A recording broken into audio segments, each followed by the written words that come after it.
प्रिय विद्यार्थियों, अब मैं आपको बैक बॉन्डिंग के टाइप बताने जा रहा हूँ। तो बैक बॉन्डिंग तो बेसिकली जो दो टाइप के होते हैं, और ये दो टाइप जो कौन से होते हैं। सबसे पहले तो मैं आपको क्लियर कर देना चाहता हूँ कि बैक बॉन्डिंग होता है, ये पाई कोऑर्डिनेट बॉन्ड होता है। ये देखिए, ये पाई कोऑर्डिनेट बॉन्ड, इसी को हम लोग बैक बॉन्डिंग कहते हैं। पाई का मतलब जो क्या है, सिग्मा बॉन्ड के अलावा जो दूसरे बॉन्ड होते हैं वो पाई बॉन्ड कहलाते हैं। जैसे डबल बॉन्ड में एक पाई बॉन्ड होता है, ट्रिपल बॉन्ड में दो पाई बॉन्ड होता है।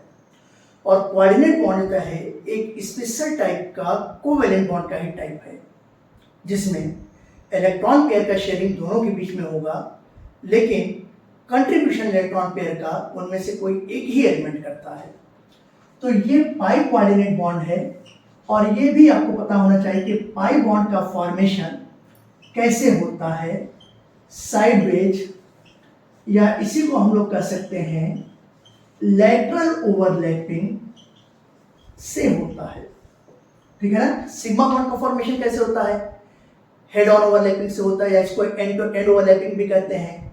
लेकिन जब हम लोग यहाँ पर पाई बॉन्ड की बात करते हैं तो साइडवेज ओवरलैपिंग, इसको कहते हैं साइडवेज या लेटरल ओवरलैपिंग कहते हैं। ठीक है ना, या कोलैटरल भी कह सकते हैं। इस तरीके के ओवरलैपिंग से होता है। तो यहाँ पे अगर हम देखें तो बैक बॉन्डिंग के दो टाइप होते हैं। पहला जो टाइप है वो कैसा है, पी पाई टाइप का जो ओवरलैपिंग। ठीक है ना। और कौन सा ओवरलैपिंग, मैं बार बार बता रहा हूँ, साइडवेज ओवरलैपिंग, लेटरल ओवरलैपिंग होता है।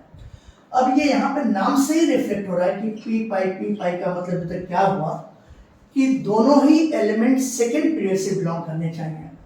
तो देखिए, जो दोनों एलिमेंट हैं वो कहाँ से बिलोंग करने चाहिए, सेकेंड पीरियड से बिलोंग करने चाहिए। और जब ये सेकेंड पीरियड से तो बिलोंग करेंगे तो यहाँ पर तो क्या होंगे, दोनों ही एलिमेंट में 2p ऑर्बिटल्स प्रेजेंट होंगे। तो इनमें 2p ऑर्बिटल प्रेजेंट होंगे। ठीक है ना, या 3p या 4p कुछ भी हो सकता है। मतलब कहने का मतलब है कि ये p ऑर्बिटल जो प्रेजेंट होगा। तो जब p और p ऑर्बिटल से जो बिलोंग करते हैं, उनमें p ऑर्बिटल के बीच में ओवरलैपिंग होगा, तो उसको p पाई कहते हैं। ठीक है। फिर दूसरी बात जो देखेंगे कि दूसरे टाइप का जो ओवरलैपिंग होता है उसको हम लोग कहते हैं p पाई d पाई ओवरलैपिंग। तो जिसमें p पाई है वो सेकेंड पीरियड से होगा, और जिसमें d पाई है उसमें वैकेट d ऑर्बिटल होना चाहिए। तो ये कहाँ से होगा, सेकेंड पीरियड के अलावा जो है ये थर्ड पीरियड का हो सकता है, फोर्थ पीरियड का हो सकता है, फिफ्थ पीरियड का हो सकता है, जिसमें d ऑर्बिटल प्रेजेंट हो। ये इनमें से कोई भी हो सकता है। ठीक है ना। अब दोनों के मैं एक एक एग्जांपल दे रहा हूँ। जैसे अगर मैं पहले वाले केस की बात करता हूँ जिसमें मैंने कहा कि पी पाई, तो पी पाई टाइप का ओवरलैपिंग बैक बॉन्डिंग किस में होता है, इसका एग्जांपल है जैसे बोरान ट्राइफ्लोराइड का मॉलिक्यूल हो गया, जैसे BeF2 हो गया, बेरिलियम डाइफ्लोराइड। यहाँ पे जो आप देखो बोरान और फ्लोरीन दोनों जो कहाँ से बिलोंग करते हैं, सेकेंड पीरियड से। बेरिलियम और फ्लोरीन दोनों ही सेकेंड पीरियड से। तो इन दोनों में सेकेंड पीरियड है। और दोनों में ही आप देखेंगे कि कौन से ऑर्बिटल प्रेजेंट है। बोरान में भी 2p है, फ्लोरीन में भी 2p है, बेरिलियम में भी 2p ऑर्बिटल है, और फ्लोरीन में भी। तो इन दोनों में 2p है। ठीक है ना। अगर हम लोग यहाँ पे देखें extent of overlapping back bonding की बात करते हैं, तो ये बात ध्यान रखें कि ऐसा कोई जरूरी नहीं है कि 2p ही हो जाता। भाई मैंने पहले बताया कि यहाँ पर जो है 3p 4p 5p 6p कुछ भी हो सकता है। लेकिन आपको मालूम है कि p ऑर्बिटल पहली बार होता है सेकेंड सेल में आता है, पहले सेल में तो होता नहीं है। तो यहाँ पर 2p और 2p के बीच में जो बैक बॉन्डिंग होती है वो सबसे ज़्यादा इफेक्टिव होती है।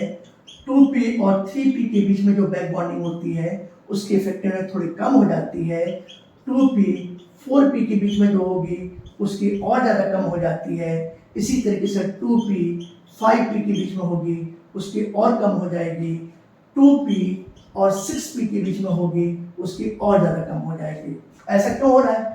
हर जगह आपने देखा कि 2p का तो साइज कंसिस्टेंट बना हुआ है, लेकिन 2p के कंपेयर में 3p बड़ा है, 3p के कंपेयर में 4p ऑर्बिटल बड़ा है, 4p के कंपेयर में 5p बड़ा है, 5p के कंपेयर में 6p बड़ा होगा, 6p के कंपेयर में 7p जो तो बड़ा होगा। तो ऐसी कंडीशन में जैसे जैसे जो ऑर्बिटल का साइज बड़ा होता जाता है, बैक बॉन्डिंग एक्सटेंट कम होने लगता है, ठीक है ना, बैक बॉन्डिंग की स्ट्रेंथ भी कम होने लगती है।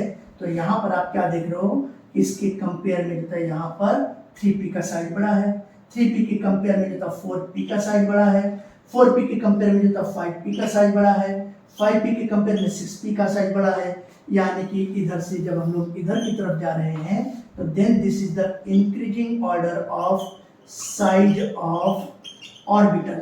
और जब ऑर्बिटल का साइज होता है बढ़ता जा रहा है तो ऐसी कंडीशन मिलता है एक्सटेंट ऑफ बैक बॉन्डिंग ये डिक्रीज हो जाएगा, strength of back bonding decrease हो जाएगा। तो ये देखिए हम लोग कह सकते हैं extent, tendency, strength of back bonding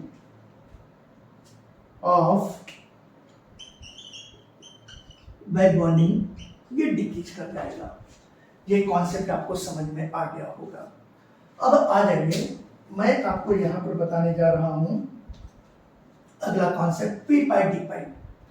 P pi D पाई जितने किस में पाया जाएगा, अगर मैं बी वाले का एग्जाम्पल लेता हूं तो इसका एग्जाम्पल जैसे हो गया ट्राइसिलाइल एमीन हो गया, ये SiS3 थ्राइस, ये N हो गया।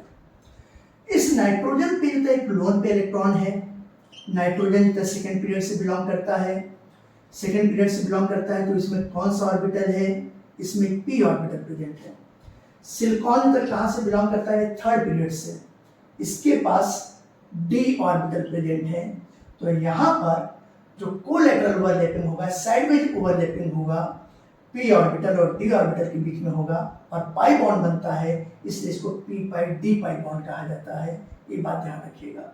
जैसे मैं यहाँ पे एक्सटेंट की बात करता हूँ तो सबसे पहले तो d ऑर्बिटल किसमें प्रेजेंट होते हैं, थर्ड सेल में प्रेजेंट होते हैं। तो अगर मैं जितना यहाँ पे कहूँ कि ये 2p है और 3d, इसके बीच में जो है अगर कंपेयर करता हूँ, इसी तरीके से 2p को कांस्टेंट रखता हूँ और मैं जितना 4d कह देता हूँ, फिर इसी तरीके से 2p को कांस्टेंट रखता हूँ और यहाँ पे मैं जितना 5d के बीच में। तो अगर आप देखिए तो यहाँ पर इसका ये 3d है, 3d के कंपेयर में 4d का साइज बड़ा होगा, 4d के कंपेयर में तो 5d का साइज बड़ा होगा। तो इधर से इधर जाने पर होता है ऑर्बिटल का साइज इंक्रीज हो रहा है। ये देखिए जब ये ऑर्बिटल का साइज होता है इंक्रीज होता जाएगा तो जो बैक बॉन्डिंग का एक्सटेंट है, स्ट्रेंथ है, वो डिक्रीज करेगा। तो ये देखिए यहाँ पर एक्सटेंट ऑफ बैक बॉन्डिंग ये डिक्रीज करेगा। ये बात आप ध्यान रखिएगा।